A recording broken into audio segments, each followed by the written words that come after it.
আসসালামু আলাইকুম সবাইকে। সবাই কেমন আছেন? সবাইকে ঈদ মোবারক জানাচ্ছি। এটা ছিল ঈদের দিনের ব্লগ। আর গতকালকে এত বেশি অসুস্থ ছিলাম যে ভয়েস ওভার দিয়ে যে আপনাদের সাথে শেয়ার করব ভিডিওটা, সেই সময়টা আমার হচ্ছিল না। অনেক বেশি টায়ার্ড ছিলাম। তো সকাল, সকাল হচ্ছে মিষ্টি জাতীয় জিনিসগুলো সব রান্না করে সার্ভ করার পরে তারপরেই আমি চলে এসেছি চুলার পাড়ে। এখানে হচ্ছে একটু রোস্ট রান্না করেছি।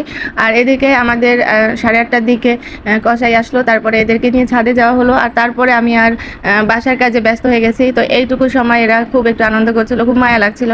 2-3 দিন যতদিনই আমাদের কাছে ছিল না কেন, তারপর পশু পাখির প্রতি একটা মায়া আমার ভীষণ কাজ করে।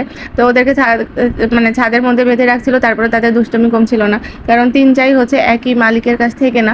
তো ওদের বাসার মধ্যে তারা হচ্ছে মানে আনন্দ করতো যেভাবে, ঠিক সেভাবেই এখানেও আনন্দ করছিল।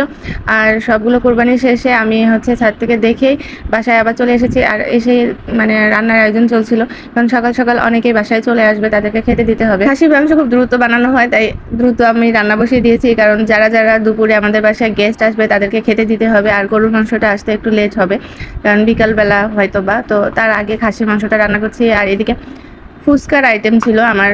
ঈদের সময় আমি সবসময় চেষ্টা করি একটু ফুচকার আইটেম, চটপটি আইটেম রাখার জন্য। যত মিষ্টি জাতীয় খাবার খান না কেন, এইসব খাবার কিন্তু অন্যরকম ভালো লাগে।